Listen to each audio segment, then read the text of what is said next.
So praise God, hallelujah. Sabi nga ng ginawin natin, sa biyaya lamang ng Diyos, tayo yung nakapagpupuri, amen? Tayo yung nakasasamba sa Diyos na buhay, tayo mo ay nakapaglilingkod sa Panginoon. Hallelujah. Biyaya lamang po ng Diyos at pribileyo ang maglingkod sa taas ng Diyos, ang maging mensahero ng kanyang buhay at makapanang salita. And I declare na patuloy kang ma-establish may power, may width ng Word of God, ng kapangyarihan, ng presensya ng Diyos. Amen po ba? Nais ko dali kayo sa mensahe ng ating Panginoong Jesus mula sa aklat ng Mateo, Matthew chapter 5 verse 13 up to 16. Kayo ay asin ng sangkatauhan. Sabi mo sa katabi mo, tayo ay asin. Tuloy natin ang magbasa. Kung ang asin ay mawala ng alat, paano pa ito mapapaalat muli? Hindi ba wala na itong kabuluhan kundi ang itapon at tapakan ng mga tao? Verse 14. Kayo ang ilaw ng sanlibutan. Sabi ko sa katabi mo, tayo ay ilaw ng sanlibutan. Ang isang gusto na kayo sa ibabaw ng burol ay hindi may tatago. Walang tao na sisindi ng ilaw, tatapos nilalagay iyo sa ilalim ng banga. Sa halip nilalagay iyo sa talagang pakuman upang matanglawan ang lahat ng nasa bahay. Gayun din naman, dapat ninyong pagliwananin ang inyong ilaw. Sabihin mo rin sa tabi niyo, pagliwananin natin ang ating ilaw. Sa harapan ng mga tao, upang makita nila ang inyong mabuting gawa at papurihan ng inyong Ama na nasa langit. Pinamaganda ko itong making a difference. Why making a difference? Because God is a God of making a difference. Amen? And God made a difference through you. At hindi po yun nababago. Amen? Because you are called by God, tinawag ka ng Diyos to make a difference, gumawa ng kaibahan. Dahil mula nang ikaw po ay tumanggap ng pribileyo na maging anak ng Diyos dahil sa iyong pananampalataya at pakipagrelasyon sa Panginoon Jesucristo, hindi ka na gaya ng dati. Amen? Ikaw ay hindi lamang nagtamo ng kaligtasan, at ikaw ay hindi lamang po binago ng Diyos. Amen? Kundi ikaw rin po ay tinawag ng Panginoon na maging asin at ilaw ng sanlibutan. So, hindi ka na ordinaryong tao, sapagkat tao ka na ng Diyos, anak ka na ng Diyos. Amen. May purpose ang buhay mo.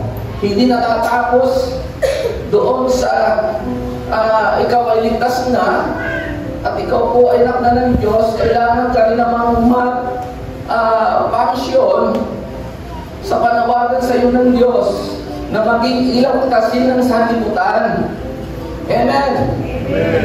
Sapagkat kakaiba ka na kaysa sa iba, kaysa sa dati, at hindi na po yun hindi ka na kailangan maipagagaya sa dati, patutulad sa dati. Amen. Habang ikaw'y tumatagal sa journey mo, sa relasyon mo sa Diyos, sa pananampalataya mo sa Panginoon. Hallelujah. At lalo ka lumalago, tumitibay sa relasyon mo sa Panginoon, lalo pong na-increase yung presensya ng Diyos, yung grace ni God sa buhay Amen? Upang magawa mo kung ano ang purpose mo, kung bakit ka narito. Amen? Kung bakit hanggang ngayon, ikaw po ay buhay malakas. Kung bakit ikaw hanggang ngayon ay narito, nagsasama-sama tayo, sumasamba, naglilingkod sa isang tunay at buhay na Diyos. Amen. Hindi po natapos doon sa, okay na, pero kaming church, maayos na church building, okay ang ministry, very healthy, lumalago, kaanib ako, kasama ako, kabalikan ako sa ministry. Pero kailangan kang gumanap ng iyong responsibilidad bilang anak ng Diyos, bilang alagad ni Kristo Jesus, bilang asin at ilaw. Amen. Nakikita niyo ang daming ilaw, pero mas maliwanag ka kaya sa mga ilaw na yan. Ang buhay natin nag-iwanag dahil kay Kristo Jesus na ating Panginoon. Yan ang sinasabi niya ng Panginoon Jesus sa John chapter 8 verse 12. Ang sino mang sumusunod sa akin ay hindi na kailanman lalakad sa kadiliman, bagkus ay siya ay magliliwanag. Ang kanyang buhay ay magliliwanag. Amen? Sapagkat in-impart ni Jesus yung kanyang life, yung kanyang ilaw sa atin. He is the source of life. Amen? He is our life. Kaya ang buhay natin ay nagliliwanag. Amen po ba? And we will say, make a difference to make impact.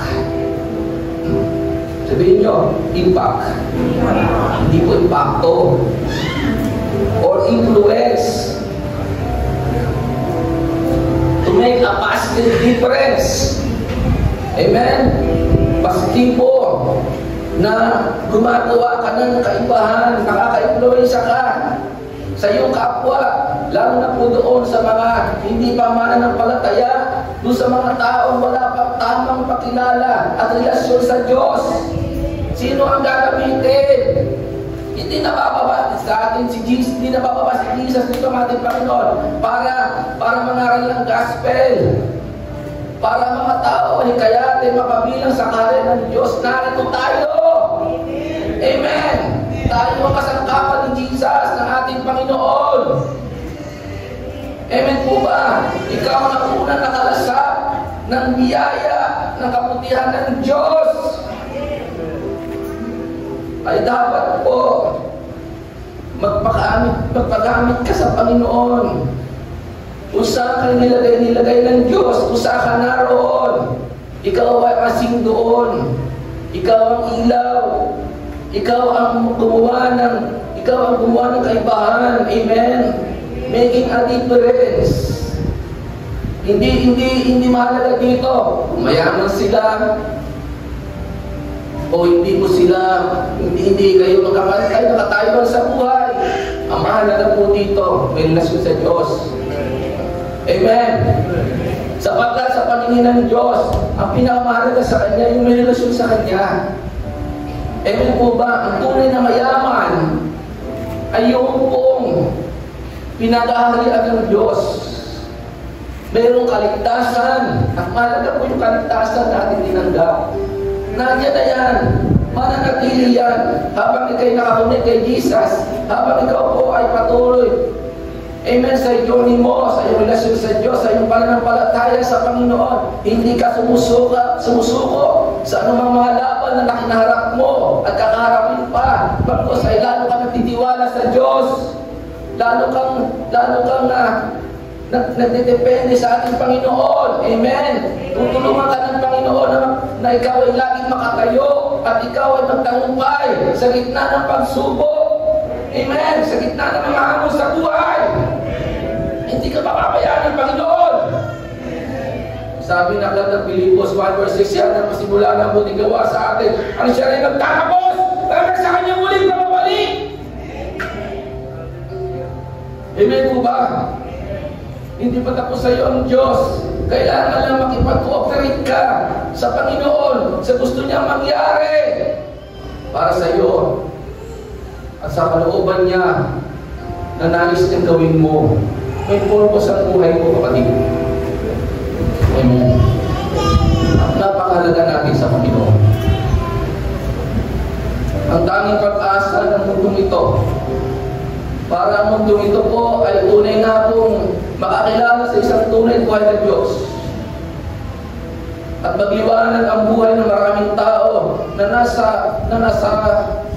ilalim po ng pag-aaral ng kadiliman o nababalot ng kadiliman. Wala pong ibang pag-asa sila, kundi tayo. Tayo ang tinawag ng Diyos, maging kasangkapan sila, upang sa gayon, sila man ay maging kagaya natin. Amen po ba? Binago ng Diyos, nagliwanag ang buhay, nakatamo ng biyaya. Hindi na mahalaga dito kung gaano kadilim ang hapon mo. Hindi na mahalaga dito kung gaano karumi ang iyong mga nagawa in the past. Ang mahalaga dito, nakatamo ba ng biyaya ng Diyos? Amen?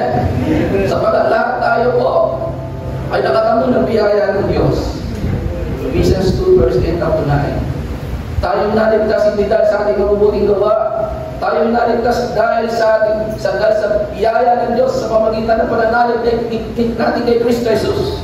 Amen. Hindi dahil po sa tayo po'y palasimba. Hindi dahil sa tayo po'y masipag manalangin, mag-worship, magkaawang gawa. Amen. O gumawa ng mabuti. Tayo ay naligtas dahil sa biyaya po ng Diyos, libre, yung kaligtasan, walang bayad. Binayaran na po ng mahal na po ni Jesus ang ating mga kasalanan. Amen. Binura na ng Diyos ang mga kalaan ng kasalanan sa kanyang libro. Ikaw ngayon ay tunay ng Kanya na tayo yung lahat ay Kanya. Nakasulat ang pangalan mo sa aklat ng buhay. Walang iba magsusulat ang pangalan po natin sa aklat ng buhay kundi ang ating Panginoong Hesus. Amen po ba? Salamat sa ilan. Amen. Parang hindi ka yata naniniwala nakasulat ang pangalan mo sa aklat ng buhay. Amen ba? Ano man ang edad mo? At kailan pa matawagin ka ito sa kanyang piling, sigurado na ang kaligtasan mo. Amen. Ang kaligtasan natin lahat. Ngunit habang tayo po'y narito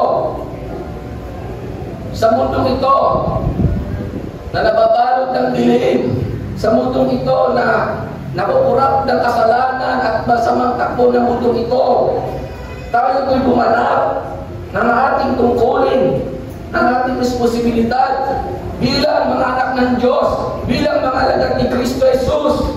Amen? Tayo po ay magsilbing asin at ilaw. Gumawa tayo ng kaibahan. Maka-impluensya po tayo. Amen ba? Ang tanong, nakaka-impluensya ka nga ba? Sa iyong kapwa, sa iyong makasama sa trabaho, sa opisina. Amen. Sa company, sa eskwelahan, kung ikaw estudyante. Sabi mo, ang hirap yata maka-influence dito. Ang hirap gumawa ng kaibahan dito. Ang hirap yata na mag-iwanan ako dito kasi ako lang ang ano dito. Born again, ako lang ang Christian o believer ni Jesus. Hindi po mahirap yun. Kung talagang may pasok ka kay Jesus. Amen. Kung talagang desire ng heart mo na mag-passion bilang asin at mag-iwanag sa iyong mga kasama sa trabaho, sa iyong mga ka-classmates sa eskwelahan, maging sa iyong mga kapitbahay, ang Diyos ang tutulong sa iyo. Ang magbibigay sa iyo ng kakayahan. Amen. Na may bahagi po ang kabutihan ng Diyos. Maipatotoo mo sa kanila ang iyong naging magandang karanasan sa Panginoon. Mula nang na-encounter mo personally si Jesus sa pamamagitan ng Word of God, ng salita ng Diyos, ng presensya ng Diyos. Amen. Ikaw po ay nabago ang buhay mo. Nagtamo ka ng libreng kaligtasan. Amen po ba? At ngayon ay natututunan mo na ikaw po ay mabuhay na naayon sa kalooban ng Diyos. Namumuhay ka ng kalugod-lugod sa paningin ng Diyos sapagkat mahal mo ang Panginoong Hesus. Amen po ba? At kahit na ano mangyari, kahit anong dumating na matinding laban, hamon sa buhay, mananatili kang tapat sa Panginoon. Hindi ka susuko, hindi ka bibitaw sa iyong relasyon, sa iyong pagmamahal sa Diyos. Amen po ba? Sapagkat kailanman ang Diyos hindi bumitaw sa iyo ng pagmamahal niya. Hindi ka niya sinukuhan hanggang sa krus ng Kalbaryo. Sinulit siya'y namatay para sa ating kaligtasan. Dahil po yan sa malaking pag-ibig niya sa ating lahat. Siya ay nalibing at muling nabuhay para po yan sa atin. Sabi ng salita ng Diyos sa 1 Corinthians 15, upang ang lahat ng mga umaasa sa kanyang pananampalataya ay mabubuhay din muli dahil ang pagkabuhay ng ating Panginoong Hesus. Kaya lahat tayo may pag-asa. Kung hindi nabuhay si Jesus, wala kapuluhan ang pananampalataya mo sa Kanya. Amen mo ba? Kung hindi mo rin nabuhay ang ating Panginoon 2,000 years ago, hindi nabago muli sa libingan, wala kapuluhan ang iyong relasyon sa Diyos, ang iyong panalangin, ang iyong pagsamba. Wala. Ngunit sabi ng Bible, may kapuluhan ng pananampalataya. Amen. Sapagkat si Jesus ay buhay at mananatiling buhay magpakailanman. Yung sinasabi ng lahat ng Revelation chapter 1. Ako ay namatay, ngunit nabuhay na muli at mananatiling buhay magpakailanman. Kasi muling magbabalik. Yun na lamang po. Pagbabalik na lang ng Panginoon. Amen. Hindi lang nangyayari yung mga sign. Pero huwag kayong ma-overwhelm ng mga nangyayari, mga banta ng digmaan, o ano-ano pa. Nandiyan na sa Bible po eh.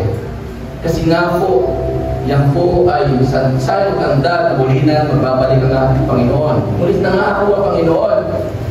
Sa aklat ng Revelations ng bago dumating ang matinding revelation sa mundong ito, ililigtas na tayo. Basahin mo po ang Revelations. Revelations 1 up to 3, binabagin ng church. Pagdating sa chapter 4, wala na yung church. Panay ano na? Panay mga ano na? Salot, iman, kahirapan. Iman, binabanggit, beginning chapter 4, pero pagdating sa chapter 1 up to 3, nandito ang church. Chapter 4, wala na ang church. Nakapture na. Palapakan ng Lord for that. Sabi ng lang ng Lucas, sa pagbabalik ng ating Panginoong Hesus ay matutulan sa panahong ni Noe. Na bago dumating po matinding baha, ay nutusan ng Diyos si Noe na gumawa ng malaking arko. Hallelujah. Sapagkat ang nais ng Panginoon yung mga Kanya, yung mga tunay sumasampalataya sa Kanya, may tamang relasyon pakilala sa Kanya, ay hindi mapahamak. Amen. Pagdating na matinding baha, ganun po mangyayari. Liligtas tayo ng Panginoon. Doon sa Sodoma at Gomorrah, nabasa ninyo, sino lang niligtas to ni Lord? Bago namin ng Diyos sa Sodoma at Gomorrah, si Lot. Diba? Kanyang family. Ganun po ang intensyon ng Diyos sa atin. Ayaw niya tayo mapahamak. Gusto niya lahat tayo maligtas. Amen. Mag-isa mga darating pang mga matitindi po kahirapan sa mundo ito. Tayo ay ingatan ng Panginoon. Hahalagaan tayo ng Diyos. Magtiwala ka sa Panginoon. Hindi ka niya mababayaan. Maaaring ngayon ay kumakaharap ka sa iba't ibang mga hamon, mga pangangailangan, mga iba't ibang problema, pero hindi nangangahulugan.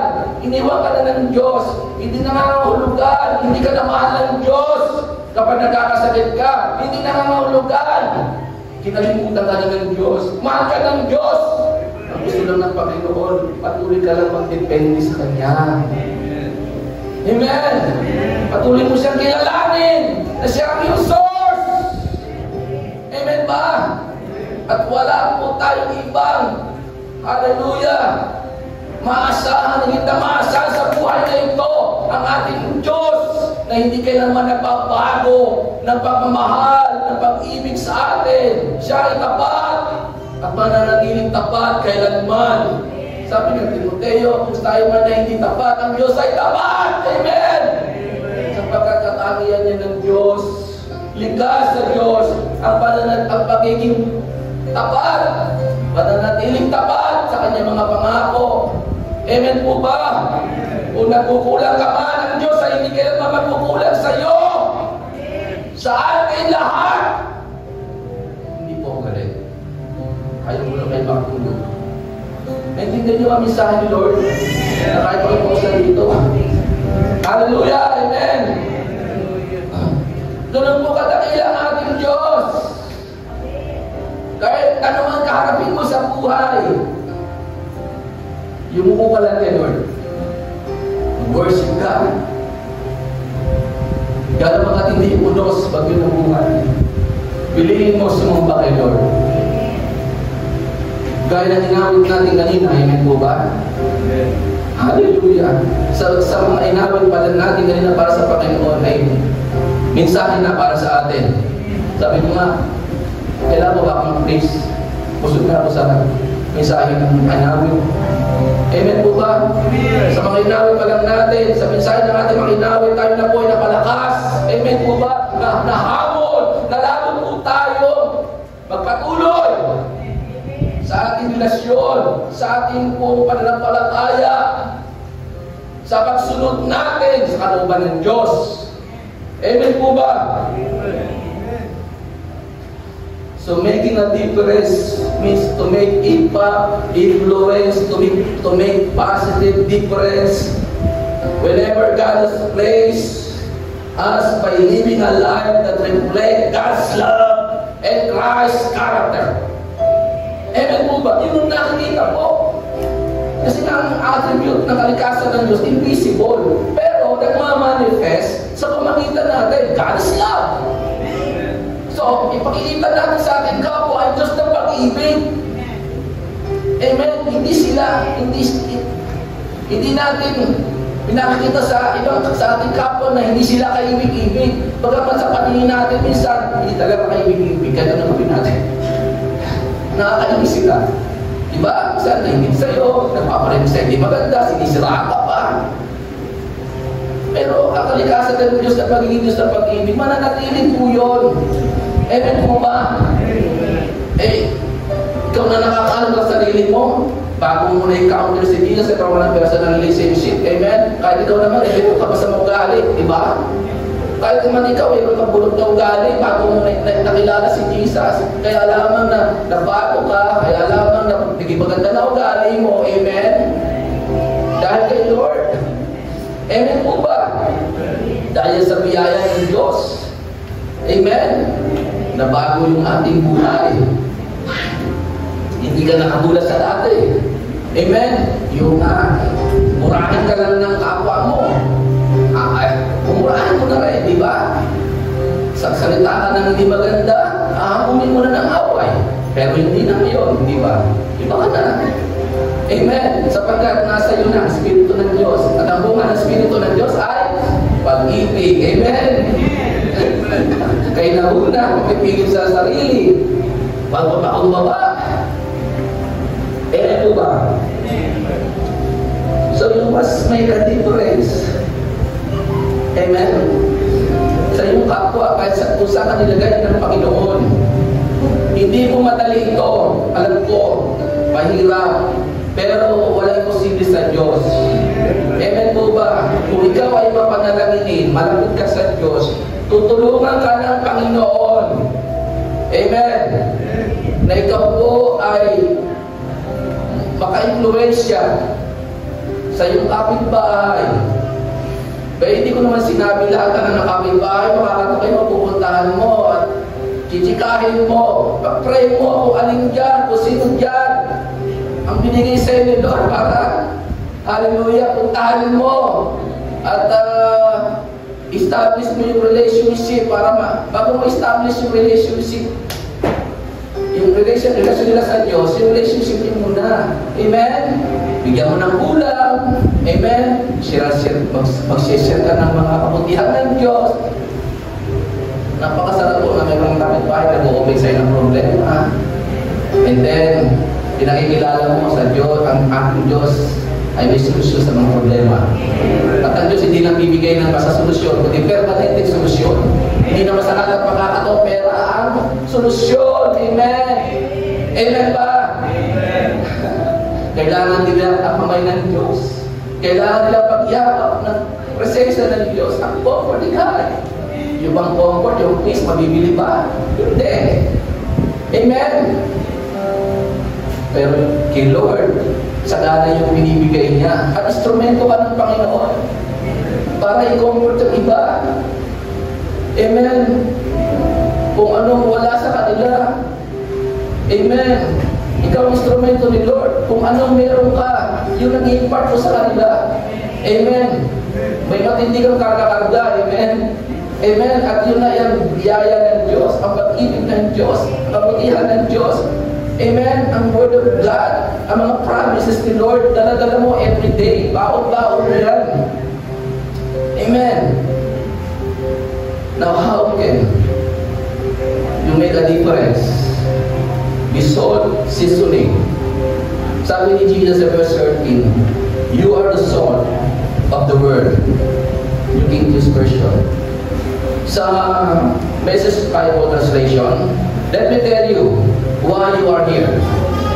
Sasabihin ko sa iyo, bakit ka nandito? Sabi ni Jesus. You're here to be salt, seasoning, that brings out the God's flavor of this earth. Amen. Dahil na ang mundo ito, nakurap na, naraten, na-decay na o nasisira na po ng kasalanan, ng masamang takbo ng mundo ito ang mga tao. Kaya, sabi ni Lord, ikaw ay magbigay ng lasa bilang asin. Amen. Kailangan mapreserba ang mundo ito, ang mga tao. Manatili silang buhay para sa akin. Hindi sila mamatay na walang pag-asa. Huwag hayaan mamatay ang mga tao na walang relasyon sa Diyos. Nakikinig pa kayo? Every seconds, ilang tao na mamatay. Bawat segundo, ilang tao na mamatay at ipinapanganak. Pero ayaw ni Lord, bawat tao ay mamatay na walang pakilala at relasyon sa Kanya. Amen? Nais ng Diyos, sila po ay magkamudi ng buhay na walang hanggan. Sila po ay maging kabilang sa pinagpaghaharin ng ating Diyos sa pamagitan po ng mabuting balita. Amen po ba? Kaya nga, ikaw ang magpreserba. Ikaw ang asin na magpreserve. Amen. Amen. Sa mga tao na nadidikay ng kasalanan, umahayaan na sila ay mapahamak. Amen. Sabi nga natin sa Book of Jude, sagipin nyo sila sa apoy. Nakikinig ba kayo? Snatch them sa fire. Huwag nyo hayaan mapunta sila sa impyerno. Hanggat buhay sila, umihinga yung kasama mo sa trabaho, classmates mo sa school. Amen. Yung kapitbahay mo na may sakit, kailangan ipag-pray, puntahan mo. Unti-unti mag-minister ka doon. Amen. Simplihan mo. Amen. Pakilala mo si Jesus.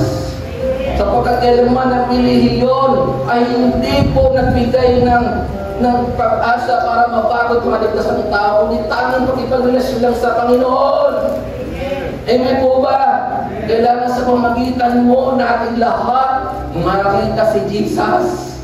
Makita nila ang Panginoon na siya po ay tunay na buhay. Hindi nababago. Siya ay patuloy na nagmamahal. Nagpapalaga sa lahat ng tao. At ayaw niya lahat ay mapahamak. That none should perish. Sabi ng 1 Peter 3 verse 9. That none should perish. Amen po ba? Kahit yung mga kinakainisan mo, huwag mo na may pag-pray na may impyerno ang kaluluwa nila. Panalangin mo pa rin, nakahabagan sila ng Diyos. Amen po ba? Kahit yung mga tao na nagbigay sa iyo, naggulo sa iyo ng matinding sama ng loob, pasakit, panalangin mo pa rin, nakahabagan sila ng Diyos na sila'y maligtas. Sapagkat naayos ng Diyos lahat ng tao po ay maligtas.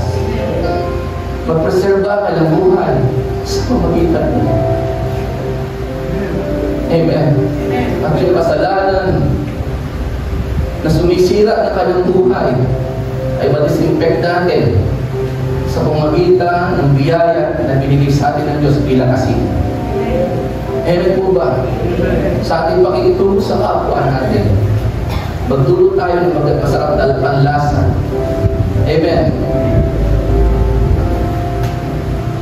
Hallelujah. Sa panahon ng ating Panginoon, ang asin po ay nagpe-preserba. Wala pa refrigerator ng araw. Tayo, palad ka. O may refrigerator ka sa bahay, diba? Nagpe-preserve mo yung binili mong pagkain, yung mga karte, isda, pagkain na binili sa palengke.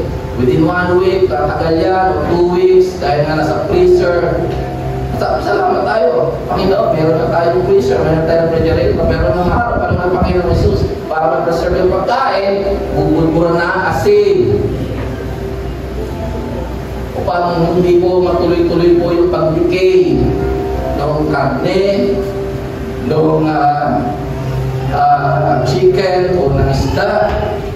So, napakahalaga ng asin ang panahon ng ating Panginoong Jesus. Ang mga sundalo noon na Romano para makatagal sa laban nila sa gera, kailangan may dala silang asin. Amen? Kuminsan ang asin, pinagpapalit sa ginto. Ganun kahalagang asin sa panahon ng ating Panginoong Jesus. Hallelujah! And you are highly valuable.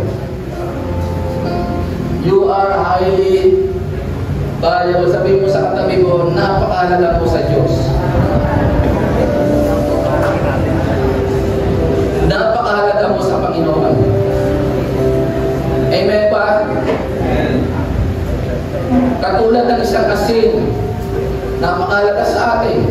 Kung walang asin, amen, hindi po magiging masarap. Hindi po, wala po pampalasa doon sa pagkain na niluluto mo. Amen. So ganun kahalaga yung asin. Hindi ka mabubuhay na walang asin. So ang mundong ito, sa mundong ito, may tinitingnan ng Diyos na napakahalaga, ikaw yun. Napakahalaga mo. Ikaw nagpe-preserba sa mundong ito. Kaya nga mundong ito na, ayun, bilog pa rin. Amen.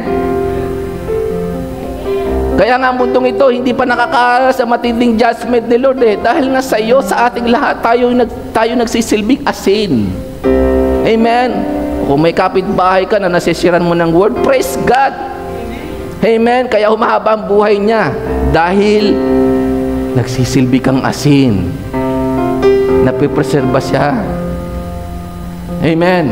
Hindi mo inayaan na sirain ng kasalanan, ng immoralidad, ng masamang takbo ang mundong ito, kanyang buhay, ang kanyang family. So you are called to preserve morality and also to prevent moral decay in society. You are called to bring out the best in other lives. Amen. Ganun kakahalaga bilang asin ng iyong kapitbahay, ng iyong mga kamag-anak, mga kaibigan, mga classmates sa school, kasama sa trabaho. Amen. Ikaw ay asin. So don't lose your saltiness. Huwag mong hayaan mawala ang pakinabang mo bilang asin. Amen. Your purity, your moral values, your influence, and your effectiveness. Don't be compromised with sin and worldly values. Maiba ka. Amen. Gumawa ka ng kaibahan. Maka-influence ka. Amen po ba? Sapagkat ikaw ay asin. Kung ikaw ay OFW, huwag mo sabihin nag-iisa ka lang dyan. If God is for us, who can be against us? Greater is He who is in us than He who is in the world. Pagkasama mo ang Diyos, amen, hallelujah. Hallelujah. Mas makapangyarihan ang sumasa atin kaysa sa mga taong nasa paligid mo. Magagawa mo kalooban ng Diyos. Amen ba? May mapahagi mong kabutihan ng Diyos. May impart mo yung biyaya ng Diyos. May impart mo po yung pagbabagong naranasan mo mula sa Diyos. Amen po ba? Yung kaligtasan na kailangan nila mula sa Panginoon ay tunay nilang matatamo sa pamagitan mo. Ikaw at ako'y kasangkapan ng ating Panginoon, sapagkat tayo tinawag na maging asin ng sanlibutan ito, ng mundong ito. Amen po ba?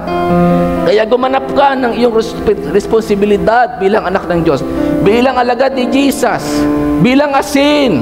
Huwag mo hayaan na mawalan ka ng alat o mawalan ka ng kabuluhan. Amen po ba? Huwag mo sabihin, ikaw, William, wala ka ng pakinabang. Hindi totoo yan. Amen. Mahalaga ka. May malaking pakinabang ka sa kaharian ng Diyos. Amen po ba? Na yung mga wala pa sa kaharian ng Diyos ay makapasok sa pamamagitan mo. Gamitin mo ang binigay sa iyo ng Diyos. Nakakayahan at biyaya na ikayatin ng mga tao na yan sa paligid mo. Amen ba? Para makakilala sa Panginoon. Amen. Glory to God. Our presence. Hallelujah. An influence should have a positive impact on those around us. Sabi sa Colossians 4 verse 6, let your speech at all times be gracious. Ang iyong pong pananalita ay mabiyaya. Amen po ba? Yung lumalabas sa ating bibig ay nagdudulot ng life, ng pag-asa sa mga nakakarinig sa atin. Amen po ba? Merong pakinabang na nakukuha sila sa mga lumalabas sa ating bibig. Amen po ba? Nababago yung mindset nila sapagkat na-influencean mo sila at napapasugot mo sila ng yes para kay Jesus. Amen po ba? Paano mo makukumbisi isang tao kung hindi ka maka-influence? Para ma-influence, para makumbis mo sila para kay Lord, mag-influensya ka. Influensyahan mo sila ng nasa iyo na presensya ng Diyos, na salita ng Diyos, na biyaya ng Diyos. Amen. Kung nung tinagak mo mula kay Lord, yun ang makita sa atin. Makita yung realidad ng Panginoon sa ating buhay, sa pamagitan ng buhay na ito. At masasabi nila, tunay nga ang yung Diyos ay buhay. Sasama na ako sa iyo. Gusto ko ang Diyos mo ay maging Diyos ko na rin. Amen. Ang tagapagligtas mo na si Jesus, maging tagapagligtas ko na rin. Amen ba? Sila na magsasabi niyan sapagkat naka-influence ka. Amen. At napasagot mo sila ng yes para kay Lord. And no kay Satan. No sa sin. Amen. Laging yes para kay Jesus. Secondly, be light bearers. Light bearers. Okay? Sabi ni Jesus sa verse 14 up to 16, you are the light of the world. You are the light of the world. Let your light so shine before men. Ikaw ang ilaw ng sanlibutan. Pagliwanagin mo ang iyong ilaw sa mga tao. Amen po ba? Huwag kang magkubli sa tunay mong identity. Amen. Magliwanag. Sapagkat marami pong tao ang nababalot ng dilim ang buhay. Amen. Sabi ni Jesus sa John chapter 12 verse 35, ang taong lumalakad sa kadiliman ay walang tiyak na patutunguhan, walang direksyon ng buhay. Pero kapag ang buhay nila ay nagliwanag, sapagkat kung ano yung nasa iyo bilang anak ng Diyos, alagad ng Panginoong Hesus, hallelujah, sila man ay magliliwanag kapag sila ay na-influensyahan mo. Amen po ba? Dadami ang mga anak ng liwanag. Amen po ba? Kaya nga sa mga susunod na araw, yung mga katabi mo, hallelujah, may mga kasama na yan. Amen. Kasi marami na siyang na-impluwensyahan. Nagliwanag ang buhay ang mga tao dahil sa iyo. Nagkaroon ng pag-asa dahil nagsilbi kang asin sa kanila. Napreserba yung buhay nila, hindi napahamak. Dahil pong tao ngayon namamatay na lang wala sa panahon eh. Ngayon kausap mo, mamaya wala na. Tumawid lang ng kalsada, wala na. Nahagip na ng sasakyan, ng aksidente. Diba? May mga tao na nakasama mo kahapon, ngayon wala na. Pero nakakalungkot kung hindi po tayo nagumanap ng ating tungkulin bilang asid para malang napreserba yung buhay nila. Bago malang sila nawala, ay nagkaroon sila ng tamang relasyon sa Panginoon, na bago yung buhay nila, nagkaroon sila ng libreng kaligtasan. Amen po ba? At maaaring umaba pa ang buhay nila. Amen. Magsimula yan sa iyong pamilya, mga kapatid. Magsimula yan sa ating mga mahal sa buhay. Ang pagiging asin natin at pagiging ilaw ay makita po sa atin. So be light bearers. Hallelujah. Sabi ng Ephesians chapter 5 verse 8 up to 10, dati kayo'y nasa kadiliman, ngunit kayo'y nasa kaliwanagan na. Sino dito nasa kaliwanagan na? O di dahil sa marami tayong ilaw dito, ha? nasa kaliwanagan na po kami kasi ang daming ilaw sa loob, ang dami. Pagpasok nyo dito at paglabas, nagliliwanag po kayo. Nagliliwanag tayong lahat. Mas maliwanag pa sa sikat ng araw ang buhay mo. Amen. Kaya wag mo na hintayin sumikat ang araw. Sa iyo pa lang nagliliwanag. Doon sa lugar mo nagliliwanag ka na eh.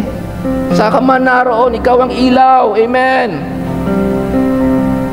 Tuloy natin ang ating pagbasa. Hallelujah. Sapagkat kayo nasa Panginoon. Hallelujah. Kaya tayo nagliwanag sapagkat tayo'y nasa Panginoon. Sino dito nasa Panginoon? Mamuhay kayo ngayon ng nararapat sa mga taong nasa liwanag. Amen. Kaya tayo sama-sama mga nagliliwanag. Amen. Nakipag-fellowship ka sa kapwa mo mga nagliliwanag. Hindi ka sasama doon sa nagdidilim ang buhay, pero pwede kang maka-influence. Amen. At magliwanag ang iyong kapwa dahil sa iyo. Amen. So ipag-pray mo na magliwanag ka, kapatid, sa iyong kapwa. Ano pa sabi? Sapagkat pawang mabuti, pag nagliliwanag ka po, pawang mabuti, matuwid at totoo ang ginagawa ng namumuhay sa liwanag. Amen po ba? Yan po ang nakikita kapag nagliliwanag ang ating buhay. Pawang mabuti. Gumagawa ka ng mabuti sa iyong kapwa. Now, ang paggawa natin mabuti, hindi dahil para tayo maligtas, gumagawa tayo mabuti dahil tayo ligtas na. Amen. Yun ang bunga ng ating kaligtasan. Lifestyle na natin gumawa ng mabuti sa ating kapwa, sapagkat mabuti ang ating Diyos. Amen po ba? Mabuti ang ating Diyos diyan sa katabi mo. Mabuti ang ating Diyos diyan sa nasa likod mo, nasa harapan mo. Mabuti ang ating Diyos sa buhay mo. Hindi po yung mababago. At yun po ay natanggap natin kay Lord. Ang buhay din natin ay nagliwanag. Kung kaya nakakagawa tayo ng mabuti, hindi na po natin mapipigilan kailanman ang hindi makagawa ng kabutihan, dahil tayo po'y naliwanagan na. Tayo po'y nagliliwanag na dahil sa Panginoon. Amen. At sabi, pawang matuwid at totoo ang ginagawa ng namumuhay saan? Sa liwanag. Sa talatang 10, sikapin ninyong matutunan kung ano ang kalugod-lugod sa Panginoon. Amen po ba? Pagpalapakan natin si Lord. Glory to God. Hallelujah. Thank you, Jesus. Kapag ganito po ang ating ipinamuhay, namuhay po tayo, hallelujah, nang marapat sa paningin ng Diyos, at tayo nagliwanag sa ating sa mundong ito. Sabi, the people walk in darkness have seen great light. Yung sabi ng Isaiah 9 verse 2. Those who dwell in the land of the shadow of death, upon them a light has shined.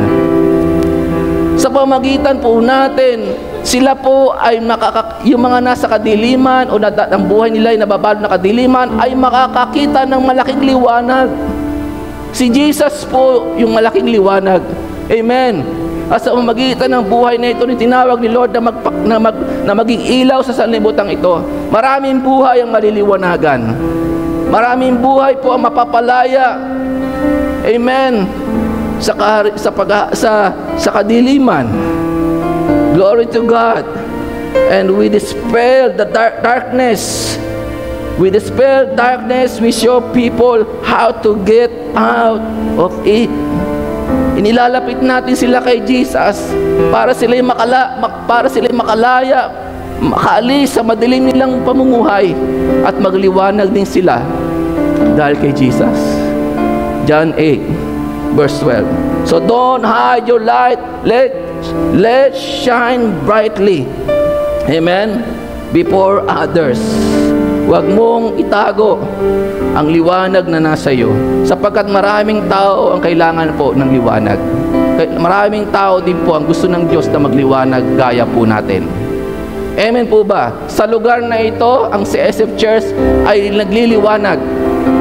Amen. Hindi lang sa barangay Hulugan 8. Amen po ba? Kung saan ka dalhin ng Lord sa araw-araw na lakbay mo sa buhay, ilaw ka. Ikaw yung ilaw na naglalakad, nagliliwanag. Hindi mahalaga dito kung kulay mo. Amen ba? Nagliliwanag ang buhay mo.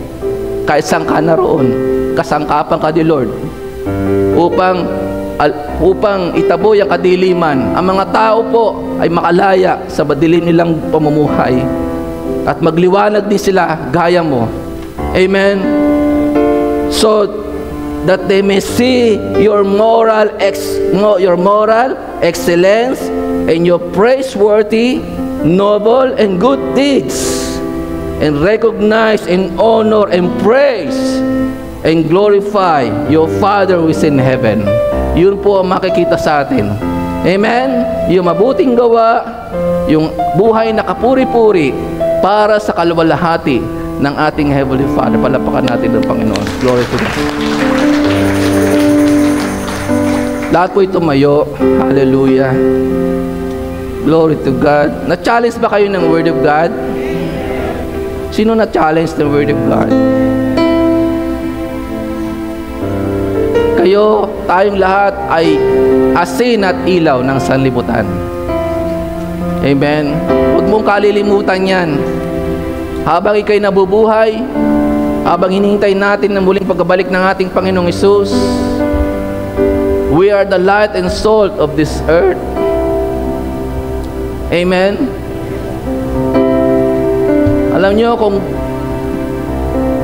ginagampanan po natin ang ating tungkulin bilang mga anak ng Diyos, bilang mga tinawag ng Panginoon na maging ilaw at asin, naniniwala po ako na kulang po ang espasyo ng lugar na ito sa mga taong maliliwanagan. Dahil yan sa iyo, kapatid. Amen. Kulang ang espasyo ng lugar na ito para sa mga taong may lalapit mo sa Panginoon. So beginning this day, mag-function ka na sa calling mo. Gumawa ka ng kaibahan, maka-influence ka sa iyong kapwa para sa Panginoon. Hallelujah. Mag-produce ka ng gaya mo. Amen.